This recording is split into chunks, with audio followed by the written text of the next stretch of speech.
Khamenei के समर्थन में आए हैं हजारों की संख्या में जो बुद्धिजीवी हैं। ईरान के बुद्धिजीवियों ने अमेरिका को दी है बड़ी धमकी। अमेरिका के लिए कोई जगह सुरक्षित नहीं रहेगी, ये ईरान के बुद्धिजीवी बोल रहे हैं। ईरान के 12,000 से ज्यादा बुद्धिजीवियों की यह धमकी है। खामनेई के खिलाफ कार्रवाई की तो अंजाम बहुत ज्यादा बुरा होगा। तो ईरान से जो आवाज उठी है वो अमेरिका और इजराइल के खिलाफ है, यानी एक तरह से वार्निंग है यह अमेरिका और इजराइल के लिए।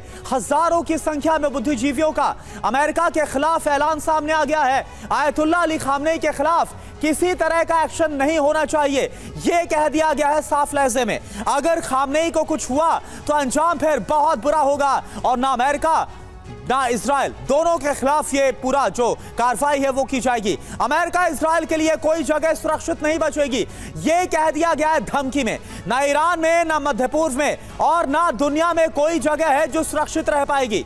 प्रोफेसर बासिज संगठन के सदस्यों की अमेरिका को धमकी। बासिज संगठन में ईरान की यूनिवर्सिटीज के 12,700 प्रोफेसर शामिल हैं। संजय भारद्वाज सर, कहा तो ये जा रहा था कि जो मंशा इजराइल की और अमेरिका की, उनकी यह है कि आयतुल्लाह अली खामनेई को हटाना है और दावा इस बात का हो रहा था कि वहां पर अंदर खाने खुद आयतुल्लाह अली खामनेई का विरोध हो रहा है। लेकिन 12 दिन के युद्ध के बाद तो ऐसा लग रहा है कि खामनेई और मजबूती के साथ उभरे।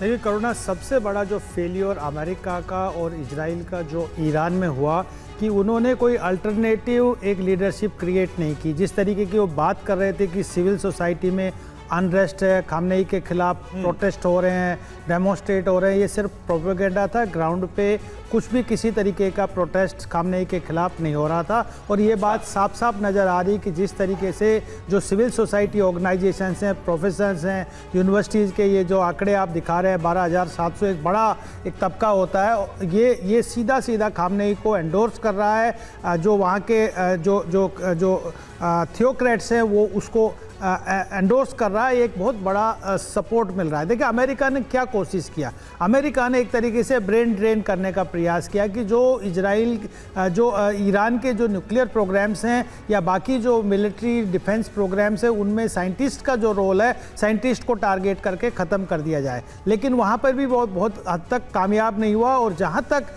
खामनेई की लीडरशिप की बात है, देखिए अब जिस तरीके से उन्होंने अपने सक्सेसर्स अपॉइंट कर दिए तो एक बहुत स्ट्रॉन्ग लीडरशिप क्रिएट कर दी। और अब बहुत बड़ा एक चैलेंज इजराइल और अमेरिका के सामने खड़ा हो गया है, क्योंकि उनका न्यूक्लियर प्रोग्राम भी अभी बहुत इंटैक्ट है, ना वो एनपीटी को मान रहे हैं और IAEA के उस ऑब्जर्वर को बाहर भेज दिया गया। और जिस तरीके से चाइना के साथ एक स्ट्रॉन्ग स्ट्रेटेजिक और मिलिट्री जो पार्टनरशिप डेवलप हो रही है, एयर पावर सिस्टम को मजबूत कर रहे हैं, एयर डिफेंस सिस्टम को मजबूत कर रहे हैं, तो एक बहुत बड़ी चुनौती अमेरिका के सामने और इजराइल के सामने आ रही है। मुझे लगता है कि ईरान जिस तरीके, क्योंकि ईरान के पास में संसाधनों की कमी नहीं है और संसाधनों की कमी नहीं है और लीडरशिप की कमी नहीं है, तो बाकी मुझे लगता है कि एक स्ट्रॉन्ग पावर के रूप में मिडिल ईस्ट में वो अपनी मौजूदगी को बरकरार और एक अहम दोस्त और एक साझेदार के तौर पर जो चीन और रशिया है वो ईरान के साथ खड़े हुए। अब देखना होगा कि इस बार जो युद्ध होगा और विध्वंसक और ज्यादा व्यापक रीजनल वॉर में कन्वर्ट होता हुआ नजर आएगा।